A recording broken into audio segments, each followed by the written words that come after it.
حضرت یوسف علیہ السلام حضرت یعقوب علیہ السلام کے بیٹے تھے۔ آپ کو اپنے والد سے بہت زیادہ محبت حاصل تھی، جو آپ کی خوبصورتی، نیکی اور خوابوں کی تعبیر جاننے کی صلاحیت کی وجہ سے تھی۔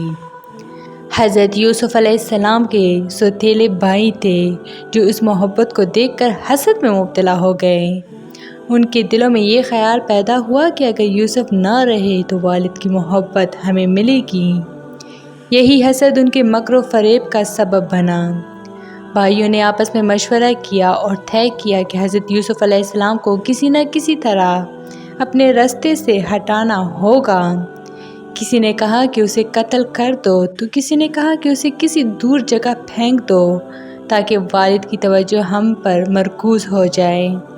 بالآخر طے پایا کہ یوسف علیہ السلام کو کسی ویران کنویں میں پھینک دیا جائے، جہاں سے وہ کبھی واپس نہ آ سکیں۔ انہوں نے اپنے والد حضرت یعقوب علیہ السلام سے جھوٹ بولا کہ وہ یوسف کو سیر کے لیے ساتھ لے جانا چاہتے ہیں تاکہ وہ کھیلے کودے اور خوش ہو۔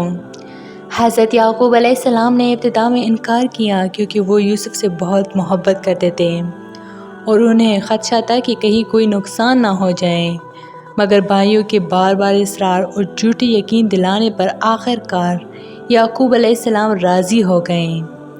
بھائی حضرت یوسف علیہ السلام کو لے کر صحرا کی طرف نکلے اور ایک سنسان جگہ پہنچ کر انہیں کنویں میں ڈال دیا۔ پھر وہ واپس آ گئے اور حضرت یعقوب علیہ السلام کے سامنے روتے ہوئے جھوٹی کہانی سنائی کہ ہم دوڑ میں مشغول تھے اور یوسف کو ہم نے اپنے سامان کے پاس چھوڑ دیا۔ اسی دوران بھیڑیا آ گیا اور اسے کھا گیا۔ انہوں نے یوسف کا کرتا جھوٹ موٹ کے خون سے رنگ کر بطور ثبوت پیش کیا تاکہ ان کے جھوٹ پر یقین آ جائے۔ مگر حضرت یعقوب علیہ السلام ایک نبی تھے، وہ بھائیوں کی چالاکی سمجھ گئے۔ ادھر اللہ تعالیٰ نے حضرت یوسف علیہ السلام کی حفاظت فرمائی۔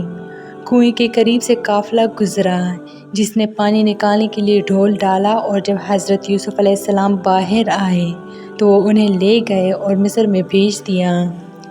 یہی واقعہ آگے چل کر حضرت یوسف علیہ السلام کی کامیابی اور عظمت کا آغاز بنا۔ یہ واقعہ ہمیں سکھاتا ہے کہ حسد اور مکر کا انجام برا ہوتا ہے، جبکہ صبر اور ایمان سے اللہ کی مدد حاصل ہوتی ہے۔ تو یہ تھی میری آج کی ویڈیو۔ امید کرتی ہوں کہ آپ لوگ کو بہت اچھی لگی ہوگی۔ مزید اس طرح کے اسلامی ویڈیوز کے لیے میرے چینل کو لائک، شیئر اور سبسکرائب ضرور کریں۔ Stay tuned for more. Thanks for watching.